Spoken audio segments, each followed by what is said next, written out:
What's going on? It's your boy Zoe with No Days Off DFS, here to bring you guys some prop plays for today's 4-game NBA slate. And then, of course, we got NFL going on tonight, so you guys know we got some plays to go over for both of these.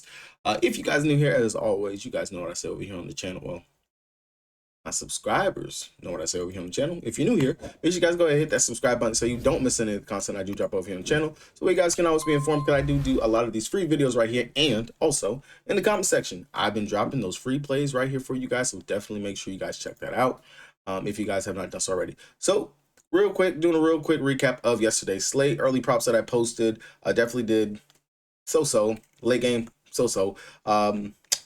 Decent day, I think. All in all, kind of broke even. Nope, did not break even. I want to say I lost about 15 bucks yesterday on the slate over on Prizepicks, but not bad. Tatum got his goblin. Allen smashed. I said it. I said one of these two bigs for the Cleveland Cavaliers were going to go out there and have a big day. Of course, it ended up being Jared Allen. Evan Mobley got himself into tremendous foul trouble. It was ridiculous. I think in the first half, he only played like 7 minutes. So that definitely put a hamper on him being able to be aggressive, getting rebounds, things like that. And in turn, made Jared Allen just literally pop. Kelly Olynyk, he hooked on his points. Brunson took a minute for him to get there because he definitely was shooting poor in that first half. Didn't do too much, but he got there. Bam. I'm really about to write off the Miami Heat. Karl-Anthony Towns drops 44 on the Heat. Bam does nothing. Barely any shot attempts. I really just... I can't win Miami. Definitely going to be one of those teams I will put on the no playlist for sure. Maybe it might take a chance on Tyler Hero. He might be next, or Terry Rozier, one of those two. But yeah, no. Rui, just bad all-around game from him altogether. And then the additional plays that I had later on, Melo, he hooked on his assist. Ja, he took a minute for him to get there, but he got there. Ben Simmons, same thing for him. Jalen Duren, foul trouble, did not get to play. He literally fouled out the game in like 12 minutes. Ridiculous. And then James Harden just was a poor all-around performance in there for the Clippers in that late game.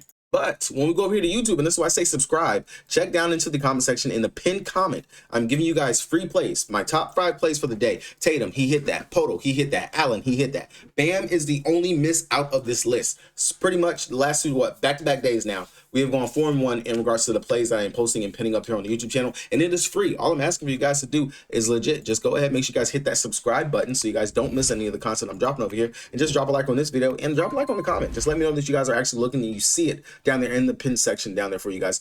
So definitely check that out, because some of the plays I'm going over inside the video are not making the top 5 list. The video I'm just giving you guys just free information, free sauce for you guys to look in and understand why I like a play, what I'm looking at. Maybe you like the research, or maybe you're on the fence about something, or maybe you might want to actually look more into it. Maybe you see something that I didn't. So that's why I really do these videos for you guys to just get that little bit of juice right there. But I didn't say heading on over to Prizepicks, the site that of course everybody and their mama plays on. But keep in mind, all these plays, you do not just have to play them over here on Prizepicks. You can play them on the sportsbooks, FanDuel, DraftKings, Pick'It, BetMGM, wherever it is that you play props or whatnot. You can definitely play these plays in multiple places. Chalkboard, Underdog. They got props, they got alt lines or anything like that. You can play it. You're not just stuck to Prizepicks. I don't know what happened right there, but my webcam died for a second. But all right, we're back. So anyway, looking over here on Prizepicks, like I said, you guys don't have to just play these plays over here on Prizepicks. You definitely can play them on other sites and things like that. So without further ado, let's look at some plays that I do like. Now, it is a small slate, 4-game slate, so we're not going to have a whole bunch of plays. I'm going to give you guys a couple of goblin plays that I do like in let's see, maybe one main play. Patreon, they already got these plays already. It's been posted and listed up there for them. So again, if you guys want to get these lines before they get bumped or anything like that, make sure you guys check the link down in the description below so you guys know the No Days Off family. Definitely check that out. Only $5. Promise you guys will make that back within your first week of being there. You're not only just getting my plays, you get my boy BK and everyone else over here at the No Days Off fam for everything that we sit over here and do. So starting out first play, we're gonna go to a superstar, our guy Luka Doncic. Now up here, they already took it off the board. That is how heavy that play was already being played. So never mind. If they add Luka for his 6.5 rebounds, definitely go ahead and look at that. Like the over for that right there. I had him projected for 8 rebounds here in this matchup going up against the Houston Rockets. He's actually played them pretty decently so far throughout his career. He's cleared that 6.5 line. Literally, you go back the last 2 seasons, he's gotten that. Then, of course, so far on the season itself right here, we know Luka, he can definitely motivate. He can rebound pretty decently, but 8 rebounds, 9 rebounds, 10 rebounds, and 10. So he's cleared that 6.5 line in every game so far this season. Don't see that stopping right there. We know he has triple-double upside whenever he steps on the court. Main facilitator, definitely can look at his assist. I will say I am kind of personally just on the rebound wagon, but his assist at 6.5 line, that's another good one right there as well that you can mess with. I can see the upside being there for him, but I really do prefer looking at that 6.5 rebounds line. If they do add, oh, there goes. Okay, so 6.5 rebounds, definitely taking the over on that right there for Luka. Loving the upside. Clear this in every single game on the season. We already know main facilitator. When you're rotating in and out your bigs between Lively and Gafford, we know they can't box out. Go ahead, let Luka go ahead and get some of those rebounds, especially with Jalen Green out there jacking up some of those long shots that he tends to take, things like that. Definitely will lead to some more rebound chances, especially from more of the guards versus the bigs out there in this type of matchup and situation. Next play that I'm going to go over, we can actually stay in this exact same game, but I'm going to go over to the other side to my boy Freddie V, Fred VanVleet. His outline as well, again, his 5.5 rebound, 5.5 assist line right here. He's cleared that in 2 out of the 3 games so far that they played on the season. Again, this should be a marquee matchup for one of the, well, 2 of the Texas teams going up against each other. We've seen it where he's cleared with 3 out of the 4 games they played. 6 assists in the first game going up against Charlotte, 3 going up against the Memphis Grizzlies, 7 versus San Antonio, and then 9 versus San Antonio in the second game. Last season, whenever you look at it, he's actually cleared this in 3 out of the 4 games that they played going up against the Dallas Mavericks last season. And opposing point guards have literally killed this line right here going up against the Dallas Mavericks around the season. You got Chris Paul, ghost of the past, going up out there getting 8 assists in his game. Tyus Jones over there for the Phoenix Suns was able to get 7 assists. Only game where we don't have a guard actually going over that would be Keontae George with 5 assists in 36 minutes. And then last but not least, we have Mike Conley in 22 minutes. 22 was able to go out there and get 6 assists. Definitely Fred VanVleet, balls in his hands, facilitator, especially with the way that Jalen Green's been playing, which I do have some props I do like for Jalen Green today as well. But just the facilitating that he's able to go out there and do. Şengün down low. Jabari Smith Jr., if he ever can figure out how to play more offensively besides just what he does on the defensive side.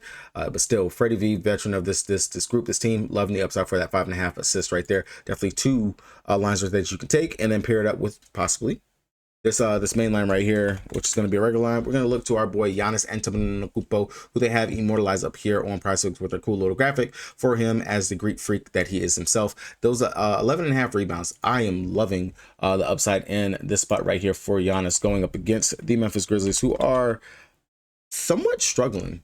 I'll say, at least on the rebound side, they're giving up roughly about 8 rebounds to the power forward position on the season. I do know that, of course, they got their boy Zach Edey out there starting at the center position, but I definitely can see himself, especially since he's been dealing with quite some foul issues, getting some fouls here in this matchup and in this spot, going up against someone such as Giannis himself. This should definitely be a very good back and forth game. Hopefully, Memphis does keep it close. They are on the back end of a back-to-back. Milwaukee, they are kind of fresh, but Milwaukee has not been playing by any means necessary good basketball to start the season. Granted, they have kept it very close going up against Boston in that last game. Or I could just say Boston played down to the competition in that one right there. But again, we already know the focal point of this team is Dame, it's Giannis out there doing everything that they can. And one of those things that Giannis does excel in, especially with Chris Middleton off the floor, is getting those rebounds and those boards. Once the game stays close, I definitely see Giannis being able to go out there and get over that 11.5 rebound line. Now, if you're worried about that, definitely you can go ahead and alt it. Giannis for a double-double. That's another play that you can go ahead and take over there on the books. Loving the upside for that 9.5 play right there as well for Giannis on the slate. Now, I can't do a prop video and not include something for Thursday Night Football. I'm going to give you guys pretty much a straight up easy one straight out the gate that I really actually do like. That's going to be our boy CJ Stroud, for him to go over that 9.5 rushing yards right there. Opposing quarterbacks going up against the New York Jets, especially with the fact that they do blitz quite a bit. They get pressure right there on the quarterback. Stroud, he's missing quite a few of his weapons now, because now you don't have Stephon Diggs. You don't have Nico Collins out there. You're just dealing with Tank Dell and whatever remaining cast you have in Joe Mixon out there on the field. Every quarterback except for Bo Nix has gone over 10 rushing yards. Every quarterback. You have a mobile quarterback and CJ Stroud. Definitely can see him going ahead and scrambling, getting out of the pocket, being able to run down the field, get a couple of yards for us. Maybe 4 or 5 rushing attempts out there for him. This should be a no-brainer, easy day, especially on a simple scramble play where they need to pick up a couple of yards. I could definitely see CJ Stroud going out there and getting that for us. But 9.5 rushing yards is going to be my favorite play for CJ Stroud. If you want to play and live dangerously, you can go ahead and also it up to that 19.5, but I don't see that happening. But 9.5 rushing yards, do love the upside, do like the spot for him. That'll be the main play that I would be taking over there for NFL on today's NFL slate, because honestly, this is an ugly game as well itself on the short and small NBA slate that we have for today. All right, guys, that's gonna do it for me. Hopefully you guys were able to get something from this video. As I always say, make sure you guys check down in the comment section. I am posting my favorite plays for today. It will be pinned down there in the comment section. All you gotta do, make sure you hit the subscribe button, check back the video later, and it'll be right there for you guys in the pin. Again, we are 8-2. 8-2 last 2 days in regards to our prop plays. Actually, I need to go back and include, I think I started on Monday or Tuesday. One of these 2 days I started this week are recording the videos again. But yeah, we've been doing very good on the YouTube comment video props. So definitely check that out if you guys have not already. Good luck to everybody on the slate. Slave the bankroll. Flex Friday tomorrow. Peace.